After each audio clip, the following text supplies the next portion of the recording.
So, you can blame a lot of shit on me. My name is Professor Blyth. I'm head of the Information Security Research Group at the University of South Wales. I'm also the lead examiner for the Tiger Scheme. Oops, too many. Right, so, why do we need standards? Three main reasons. One, there's lots of bad people out there trying to break into shit for shits and giggles. How many people here have seen a film called War Game with Matthew Broderick? Excellent. For those of you that haven't, it's homework, you have to watch it. The film that launched 1,000 hackers. I got some really bad news for you. That may have been true 20 years ago, it's not true now. My day job is doing forensics, doing incident investigation, incident management. And in the last 20 years, we've seen a shift away from 15-year-old kids breaking into the MOD, DOD, looking for aliens. Right? You take the McGinney case at the moment. His defence was when he broke into the DOD, he was looking for evidence of alien abduction because he believed that he'd obviously been watching too many X-Files, right? He was a conspiracy nut. Those kids have gone, pretty much. Now we see organised crime and state-sponsored activity breaking into systems. Why? Well, about 10 years ago, the former head of French DGSE stood up in a public forum and basically said, the Cold War's over, the battle now is for intellectual property. It's all about competitive advantage. So we see state-sponsored actors targeting companies, we see organised crime gangs targeting companies. Why? Because there's intellectual property there, there's money to be had. Right? Think about the cure for AIDS. Okay? We live in a world where effectively it's first to the patent office wins. If I break into SmithKline and I steal their cure for AIDS, assuming they have one, and I get to the patent office first, I win. All of the millions of pounds that they've spent on R&D is lost. So we see organised crime, we see hackers for hire out there selling their wares, breaking into companies to steal intellectual property. About 20 years ago, a study was done by a guy called Schmidt, and he did a study of companies that have been broken into. And he found that 18 months after an intrusion, 90% of all companies that had their corporate data stolen had gone bust. That's the world we live in. To counter that, people are taking out cyber insurance. I love that term because it's actually meaningless. If you read the small print on most cyber insurance policies, they're a complete waste of time. But people buy them because they think insurance is good. As part of your cyber insurance, you'll have to show that you're practicing safe sex. Right? That you're doing good stuff on your network. That you've got sensible passwords and things like that. You can go down the road of ISO 27001 accreditation. And again, if you go down the road of ISO 27001 accreditation, it basically says that you're having a pen test done regularly. And that people are coming in and they're examining your systems and they're being bad guys and they're trying to break into shit and they're telling you how to fix shit so that these guys at the bottom can't get in. So those are the driving forces. We have high-profile incidents that are making the press all the time. Companies are becoming a lot more aware of the fact that they're being targeted. Okay? You've got viruses like WannaCry recently hit the NHS, right? As well as 150 other companies around the world. You've got things like shadow brokers. Who here hasn't downloaded the exploits of shadow brokers? See, you call yourself a pen tester. Right? But the Zeus Trojan, Stuxnet, Flame, Dooku, to name just a few, there are loads. Right? And it's interesting because the attack surface has changed. When I started doing pen testing, it was all about remote exploits. It was all about buffer overflows, right? You know, getting in on the network and things like that. And that was the attack surface you were targeting. What services were running on the box? Now, we see attack surfaces via email, websites, right? Social engineering. I email you an email that says, I love you. Oh, nice, someone loves me. I've got to open that email. The love bug entered the university network at 10 to 9 on a Monday morning. At 10 past 9, it had taken out 2 mail servers, crippled the university's email system, and it took the university the better part of 2 weeks to clean up the mess. Now, the university email systems weren't unprotected. They were using 2 different antivirus products from different vendors. They were patch management. They had firewalls in front of them. They were doing all of the good stuff you do to protect your mail servers, and yet it still got through. So we have all these incidents that people are trying to protect against. Biggest drive in Europe at the moment, GDPR, the new data protection regulations, comes into force 18th of May 2018. Why is it having an effect? Because under GDPR, all companies are legally required to report a data breach. What is a data breach?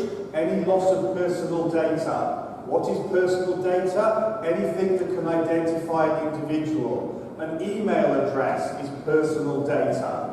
That means if a company loses an email address to the outside world, they legally have to report it to their data commissioner. If they lose a laptop, they legally have to report it to the data commissioner. If they lose a USB stick containing personal data, they legally have to report it to the information commissioner. If they are hacked, effectively they will have lost personal data. Why? Because the hacker will be downloading information. If that information contains one name of a person, you have a data breach.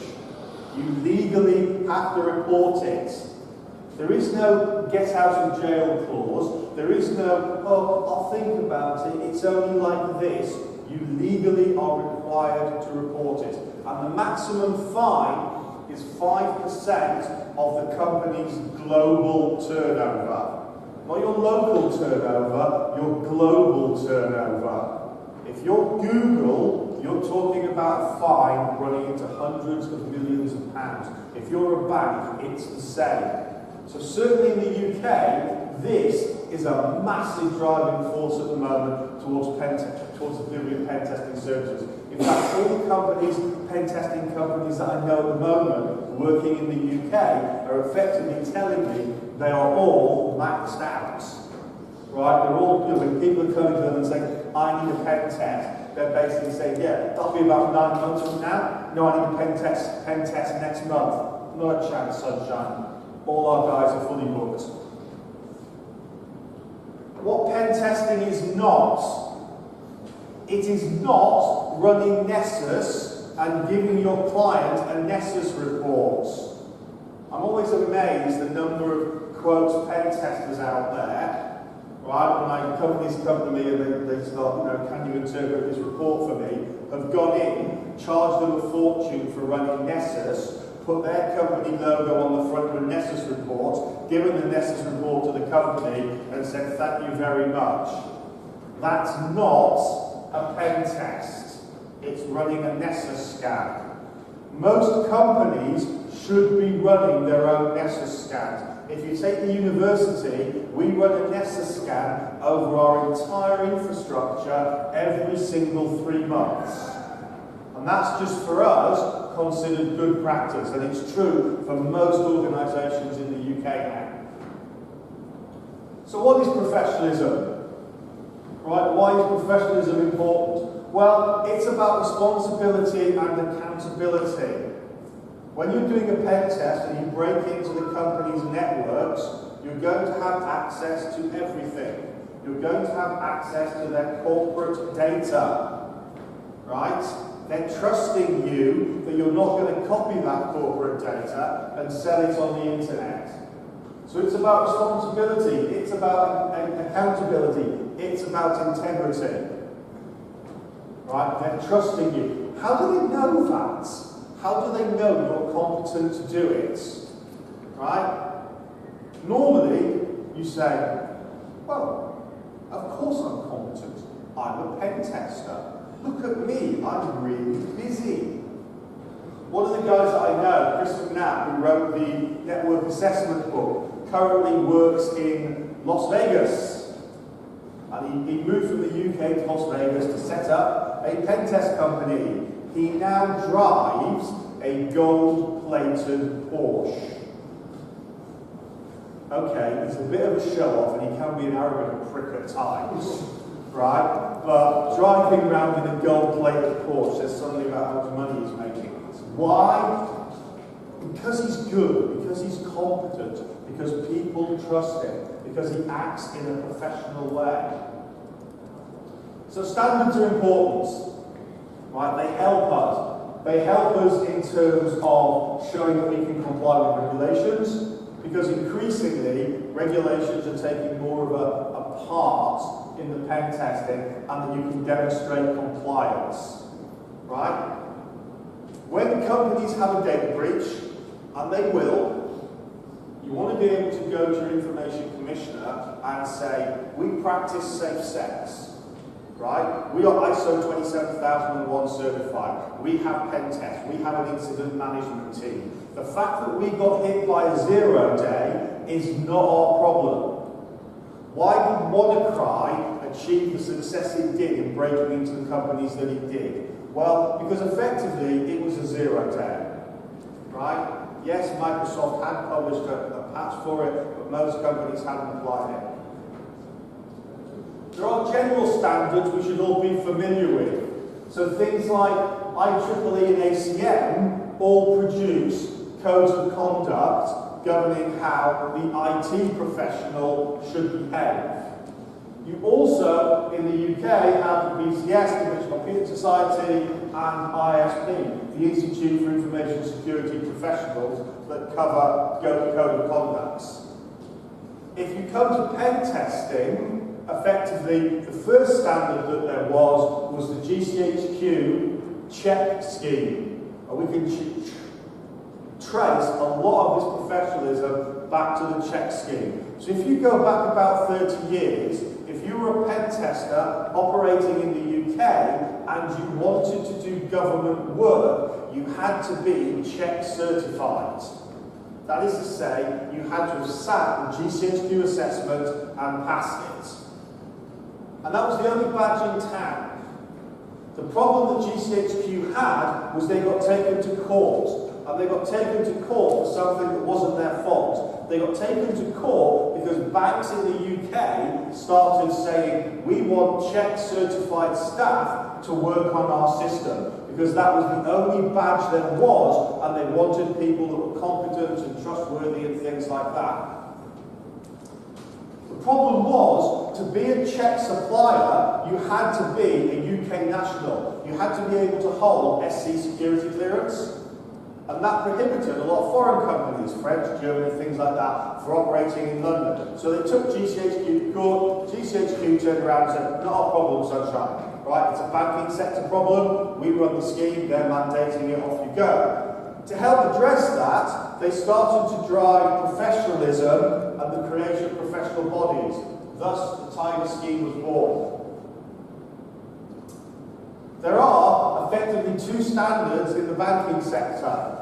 So you have the PAST and CBEST are pen testing standards in the financial sector. Right? Why are the financial sector concerned about it? Well, there's a great quote by Bonnie and Clyde. When the FBI were interviewing Bonnie, they said to him, why do you rob banks? And he said, because that's where the money is, stupid. Right? We've gone online, but that's where the money is. Look at the Zeus Trojan, targeting people, targeting bank accounts. Right? If you go back to one of the first hacks you have in the financial sector, it was done against a bank called Citibank. And Citibank did the honourable thing. They stood up and they said, we've been hacked, we've lost £400 million, we're going to fix it. Overnight, Citibank went from being the number 4 bank in the UK to a bank that was virtually non-existent. Why? Because everybody thought, shit, if they can be hacked, I've lost my money. So everybody ran to Citibank to get their money out of Citibank, and Citibank nearly went bust. Consequently, the banking sector woke up and went, holy crap, we need to do something about this. And these standards are born. PCI testing. If you're using credit cards and credit card processing and things like that, you have to be PCI tested. Otherwise, you won't be allowed to do it. And PCI mandate a standard. Right? How many people are doing PCI testing? A few, yeah. You have to adhere to this standard. If you don't adhere to this standard, you're not doing your job properly, and arguably you're guilty of fraud. But they basically said credit cards are one of the things that people try and attack. Right? If I can get hold of your credit card, I can start doing things with online banking and things like that. How many people here haven't heard of OWASP?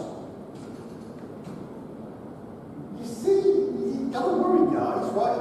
OWASP is the basically standard for pen testing web apps. Right, so if you're looking to do pen testing on web apps, you're looking to use OWASP.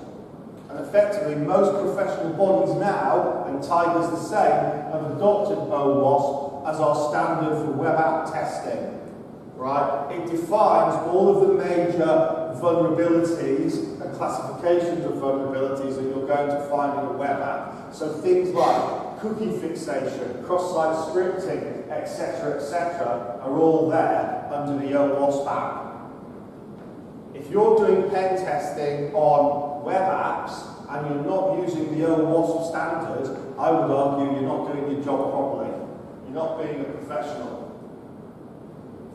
In the UK and across Europe, and in America as well, we're seeing the growth of standards. Right, so in America, you have, does this thing have a laser? Yep. You have OSSTM. This has been adopted by the FBI and the Mexican government as the standard that they want. I personally don't like it. I think it's a bit big and bulky, but that's a personal choice. You pay your money, you take the choice. It is big, it is complicated. It covers everything like wireless and all of that shit. Right? I should mention Satan in passing. Right? How many people here have heard of Crest? Yeah, get the fuck out of the room. Right? They are another certification body operating in the UK. Tiger skiing is, of course, the best. I'm biased, I admit that. Right? But by definition, I'm a professor, I'm an academic, therefore I'm right. Accept it, move on. Right? Tiger skiing was set up to certify the individual, to allow an individual to have a set of competencies that they could go to a company and basically say, why are you allowing me to do this test? Because I'm Tiger certified. Wherever you go, you take Tiger certification with you. So if you look at some other schemes, they tie certification to companies. If you take Czech as an example, if I want to be a Czech examiner, I have to be working for a Czech company. If I'm working for a non-Czech company, I cannot be a Czech examiner. Right? Tiger scheme says you're Tiger certified wherever you go. Right? It doesn't matter which company you work for, you carry that certification with you. And we're competencies based. So we don't run assessments that are capture the flag exercises. We run assessments that simulate real world environments and have you doing things in the real world. Thus, when you get around to working on site, people can have confidence that you know what you're doing. That you've proved you've got the skills in a synthetic environment. You're examined by people that know what they're doing. So what's in the Tiger standard? Well, one of the problems that you have in this space is a lot of people have rushed to do technical standards. right? So, do you do Metasploits? Do you do Nessus? Can you identify Windows vulnerabilities? Can you exploit a Windows vulnerability? Right, that's their standard. Yes, we do that. We have all of that stuff in here that you would expect about mapping out networking, network topologies, understanding how networks and firewalls work, understanding how operating systems work, so Windows, Linux, shit like that. Identifying and validating vulnerabilities, right? Classifying risks to the customer, of saying, is this a major thing? Is it not a major thing? I've seen companies who come to me and they said, we've had a pen test done, we've had this report done, and they broke in using 0 day, and how do we fix that? And you say, well, you don't, right? Has Microsoft published a patch for this? No. Tough. You're vulnerable, live with it. It's a 0 day. There's not a lot you can do with it until the patch comes out. We also deal with a whole bunch of the social stuff about the before and after of running a test. So things like, can you write a report in English? I'm always amazed when I read pen testers' reports that, you know, there are lots of guys I know out there that are really technically bright, and you get around to saying, I need you to write a report now, right? And they just basically freeze, right? You know, what do you need to do? Writing an executive summary, right? I've seen pen test reports that are 150 pages in length with a 2-page technical summary. Which bit do you think management reads? It's not a trick question, guys. The 2-page management summary. Do they read 250 other pages on the back of it? No. They read the 2-page management summary that tells them what to do. Right? You have these vulnerabilities, these patches are available, go and patch them. Right? Why was the NHS broken into? Because it wasn't running proper patch management. Well, yeah, that statement's true. Actually, there's a really interesting reason, as an aside, why the NHS was broken into, and that is because most of the NHS systems were embedded or IoT running embedded Windows, predominantly embedded XP. Now people say, that's okay, you can patch that. And you say, let's get this right. I'm a patient. I've got a heart monitor running Windows embedded XP. And you're saying you want it to automatically download and apply patches and reboot itself when it's running a heart monitor. I don't think so, sunshine. You've got £1 million worth of CT scan running embedded XP. It's going to automatically download and patch itself. I don't think so, sunshine. One of the problems that we're having at the moment is this IoT word that gets banded around, actually doing pen tests on IoT environments. At one level is very easy, right? Because, you know, they stand up, they connect to wireless networks, they're running embedded systems and things like that. Patch management of IoT is a massive issue at the moment. Right? How many people here are driving Audis, BMWs or Mercedes? Well, I know he is. Right? You've got an embedded computer managing your engine. Right? You don't have gone are the days of the Mark II Land Rover that had a physical connection between the steering wheel and the wheels. Right? If you go back to the old days of cars, you had a physical connection. I turned the wheel that way, there was a physical rod that turned the wheels. It was physical. We don't have that anymore. For years we've had drive-by-wire. Right? Steering wheel is connected to a sensor. I move it that way, sensors move your wheels. That's a computer system. What happens when I hack it? I take over your car. I think the last thing you want your car doing when you're doing 70 miles an hour down the motorway is for a little thing to come up on the screen saying, connecting to Windows Update Server, please wait. Downloading patch, applying patch now, rebooting operating system, blue screen of death. Right? It wouldn't exactly inspire confidence, guys. So, IoT, big thing. The bit at the beginning, right, the management bit of it, the scoping it out, defining the aims and objectives, white lists, black lists, getting letters of authorization. I'll tell you a mistake most pen test companies make. You get a letter of authorization. How many companies here check that that letter of authorization is given to you by a person who is authorized to give you a letter of authorization? Yeah. So if I say to you, there's Greg's laptop, I give you permission to hack it, right?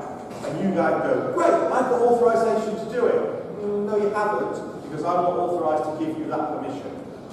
So checking that the people you're dealing with actually have the authorization to allow you to do it. Scoping out what that authorization means. Yes, you can hack these IP addresses, but only between 9 to 5. Can you do active exploitation? Right? So when you identify a vulnerability, can you go and pop the box? Yes or no? Right? You have to be really clear about that. Because if you're dealing with a production system, and you're popping the box and you're breaking things, they could stop working. Has the customer backed up its data? Do you know, and I'm always surprised the number of pen testers that when they're doing it, you talk to them and say, yeah, we did this test, but we made a discovery halfway through the test. And I said, what was that? And they said, we weren't the only people that had popped the box. There were hackers on the box. How many people here, pen testers, actually know how to do incident management and forensics? Because it's not uncommon when you're doing a test to be going to a customer and basically saying, we've discovered evidence that you've been broken into. So somebody's been operating on this box, somebody's been creating accounts, somebody's been doing this. How do you manage that?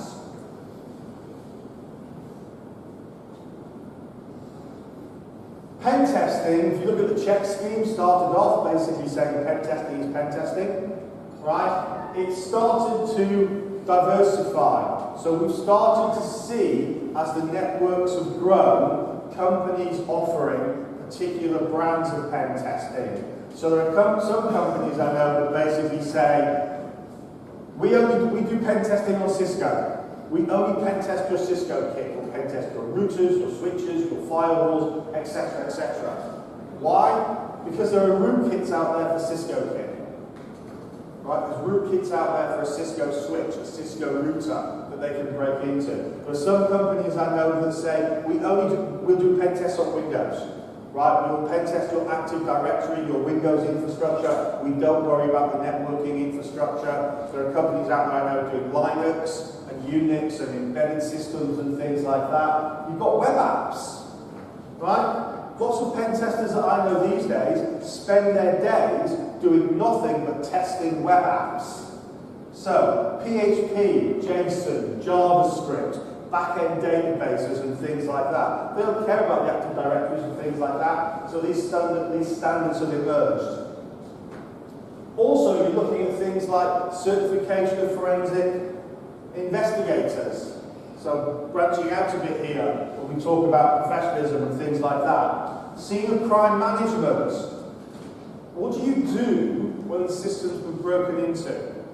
Right? Because I'll tell you something you don't do. You do not let the system administrator anywhere near the system when the system has been broken into, because he will run around like a little teddy bear on steroids, accessing files and changing timestamps. Right? Malware analysts. Right? Increasingly, we see malware being one of the frontline vehicles for people breaking into systems. Doing the social engineering. How many people here have heard of the term red teaming? I'd imagine most of you have. Yeah? So red teaming is basically looking at linking together physical security, online security, so social media and things like that, social engineering, and advanced high-end pen testing. give you an example of a real forensic case that I worked on. These guys spent 6 months social engineering and profiling a guy. He was a classic car nut. He had a beautiful, mint condition E-Type racing jack. It was the love of his life. He went round to classic car shows to show his car off. They built a proper, functioning classic car website purely to attract this guy. They spent 6 months building up a relationship with him to get him to a point where somebody could send him an email about, hey, here's a link to a classic car website for him to go to. This classic car website was built and tailored for him to access. So it detected when he accessed the system and it exploited his browser. It was a proper website. They weren't interested in hacking anyone else, just this one guy. They probably spent the better part of £500,000 to £1 million social engineering this one guy because of who he was and what he had access to. So they're getting better, they're getting more sophisticated. The other final key requirement I would say is if you're a pen tester, and it's certainly true for the UK, most of the pen testers that I know in the UK are borderline alcoholics. So being able to drink like a fish, if you're a pen tester, certainly in the UK, I can't speak for Greece, is a critical requirement. Questions?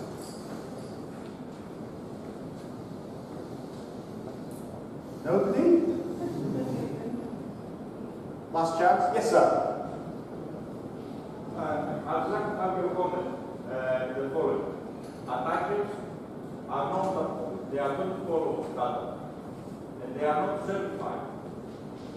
The defenders who are trying to apply standards and get certification.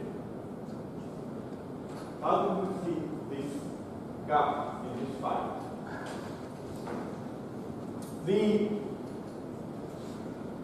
If you're talking at a state-sponsored level, right, you're dealing with well-resourced, well-trained, well-educated individuals. Detecting a state-sponsor attack is difficult and hard because they've got the resources, the effort, and the energy to make themselves stealthy. There is also an active market out there at the moment where you can go and buy 0 days. So I used to work for the MOD as a cyber lead, right? So I ran all of the MOD cyber programs, and we would buy 0 days, right? It's perfectly legitimate companies you worked with. There's nothing illegal about it. You know, there are companies like Endgame and things like that I can go to, and I can buy 0 day and buy them. At a state level, defending against that type of attack is very, very difficult because you're talking about detecting 0 day, and the 0 day by definition is unknown. If you're talking about organised crime, it gets a bit easier because organised crime doesn't necessarily have the money or access to those types of companies to buy 0 days and things like that. They do have access to some very, very bright hackers and very, very bright people that are doing things. The reality is that we will always be playing catch up, right? We're like the virus companies, antivirus companies, right? You know, we'll always be playing catch up with the people that are out there that are developing the exploits and things like that. Having said that, there are things that we can do to get companies to change their culture and for companies to behave in a better way. So things like patch management, having intelligent passwords, doing all of that safe sex stuff that we talk about, right? I mean, you know, I always say to companies, if you have a firewall, if you do patch management, if you have antivirus and you keep those things up to date, you've just mitigated 95% of the threats that are out there. So behaving in this professional manner actually has a really, really big impact because it makes it harder for the bad guys to get in. The problem that we have is, and it's a problem we can do nothing about, is the same problem that the Americans have in battling Al-Qaeda. Right? They take out the commanders that are bad, that have bad operational security. What are they left with? The people that know what they're doing. The people that have good operational security. The people that are hard to detect. The same thing's true in the hacker world.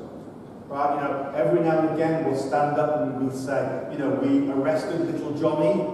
Right? We've arrested this group, we've arrested that group. When you look at why they were arrested, it's pretty much because they had bad operational security.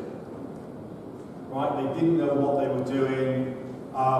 You know, if you take most hackers now, they've woken up to the fact that if you want to hack a system, you want to be at the end of a VPN.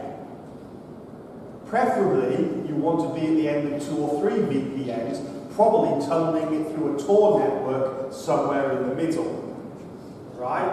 To all intents and purposes, if I've got a VPN connecting to a Tor network, connecting to a VPN, I am undetectable.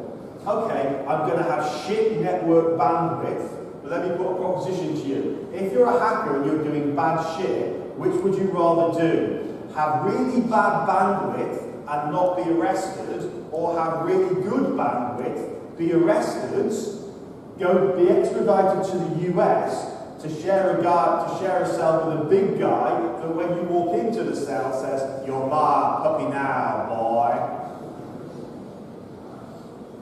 Any more questions?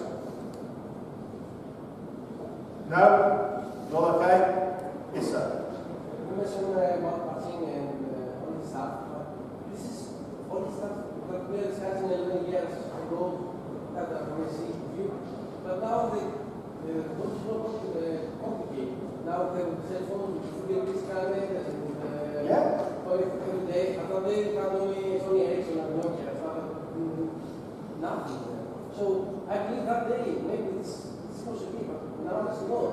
Okay. But that day there is no Facebook, Twitter stuff. No, everybody's connected. Everybody's sending so much information. This is true. Right, we all have mobile phones.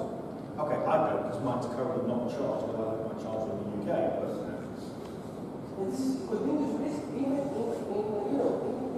corporate environments. yeah, but there are. I mean, you can buy a 0 day for an Android phone, right? You can buy a 0 day for an Apple phone, right? You can target these people, and you can target these networks if you know what you do.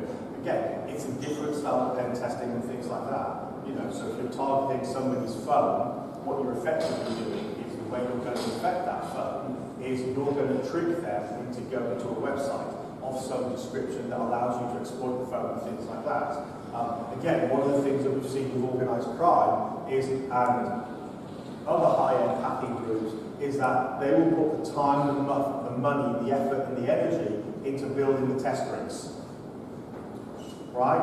You know, those pen test companies that are good, when you look at how they arrange a pen test, they give their hackers time, they give their pen testers time to do research. So before they go out on the job, they'll be given a sheet that says, these are the operating systems you're going to be targeting. You've got 2 days on our test infrastructure to make sure you know what you're doing, to make sure you've tested the exploits, to make sure your exploit kit is up to date.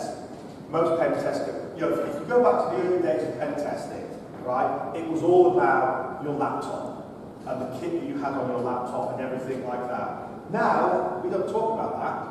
Right? Why? Because companies are managing corporate VMware images. Right? You know, you take all of the major pen test companies in the UK, and basically, you'll get a laptop, and they'll say to you, we don't care what make and model that laptop is. Why? Because it'll have no tools on it. In fact, it'll only have 3 things on it. Right? It'll have VMware, it'll have Microsoft Office, and it'll have an operating system.